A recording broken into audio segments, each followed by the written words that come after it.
Good morning po. I am Mary Rose Hapson from BSF 2A. In this video, I would present my PowerPoint presentation. So, my topic is the past climate-driven range shift, structuring, and specific biodiversity levels of the giant kelp or Macrocystis pyrifera at the global scales. So, the past climate change is, to refers to the historical change in the distribution of the giant kelp, which is the Macrocystis pyrifera. While the structuring intraspecific biodiversity is to refers to the genetic and ecological diversity within a single species. So, the next slide is the paradigm of past climate-driven range shift structure. The distribution of marine intraspecific biodiversity lacks of replication on biological models exposed or comparable limiting condition in independent regions. This may lead to confounding effects unlike to climate-driven range. At this points out that the hypothesis hasn't been constantly tested or replicated in different species or regions that face similar environmental limitations such as temperature, thresholds, nutrition, and availability or habitat restriction. So the third slide is the studies with Macrocystis pyrifera were mostly performed without broad-scale replication across the hemisphere.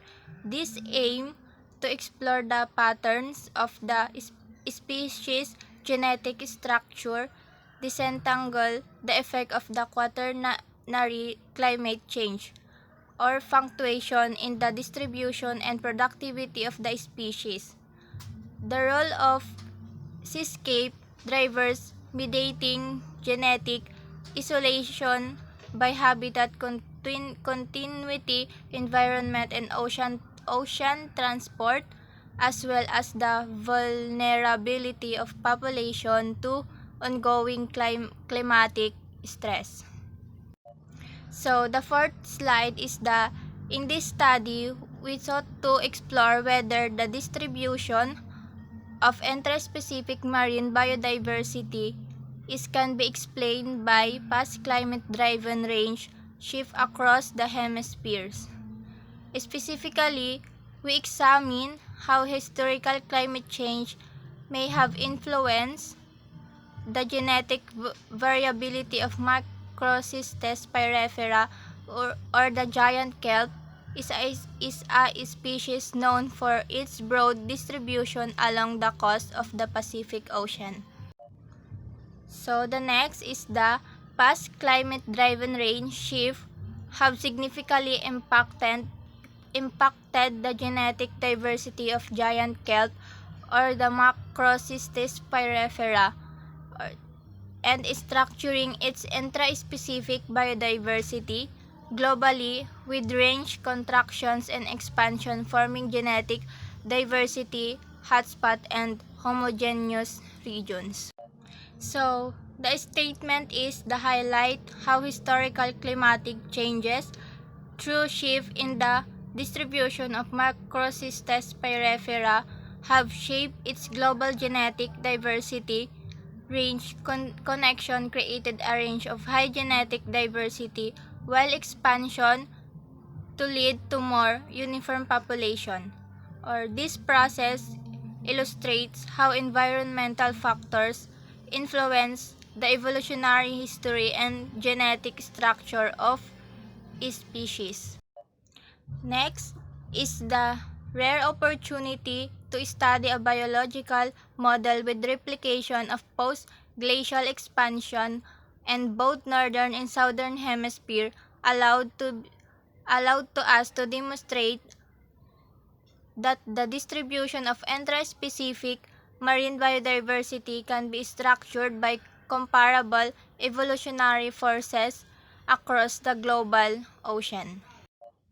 Next, this article's strengths include its comprehensive global perspective, robust methodology, clear conclusion, conservation and implication, interdisciplinary approach, relevant context, we supported arguments and original contribution to understanding climate-driven biodiversity shifts.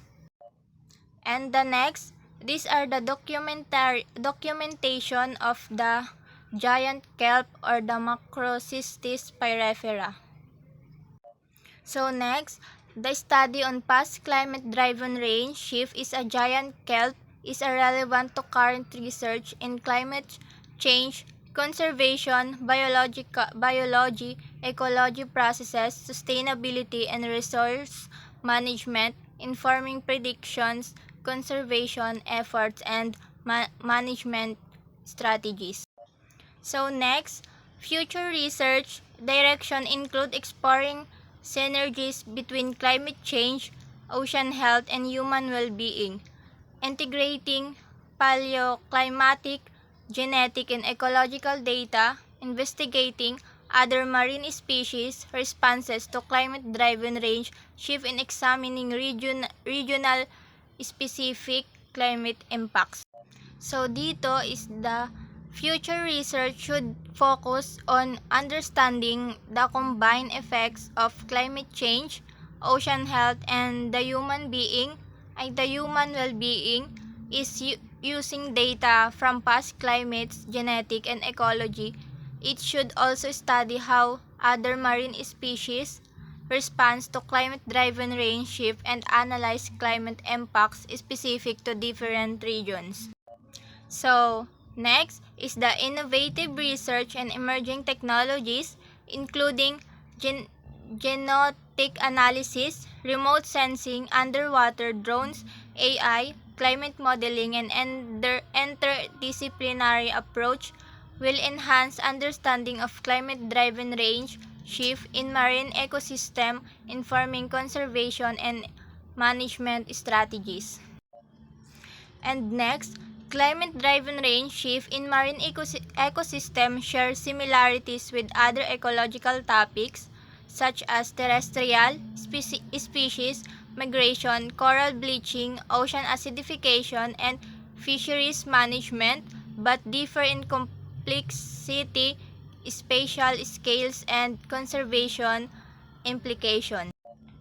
Next, the climate-driven range shift in marine ecosystem have significant theoretical and practical implication influencing an ecological resilience, biodiversity conservation, fisheries management, ecosystem restoration, and climate change policy.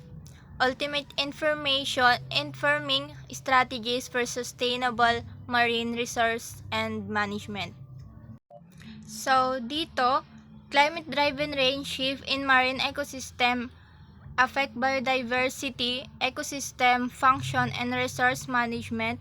Is this highlight the need of adaptive conservation, predictive models, and sustainable practices to address these changes effectively. So, next is the research in climate-driven range shift in marine ecosystems provides valuable insight into ecological resilience, biodiversity conservation, and sustainable management, offering a comprehensive framework for addressing pressing environment concerns.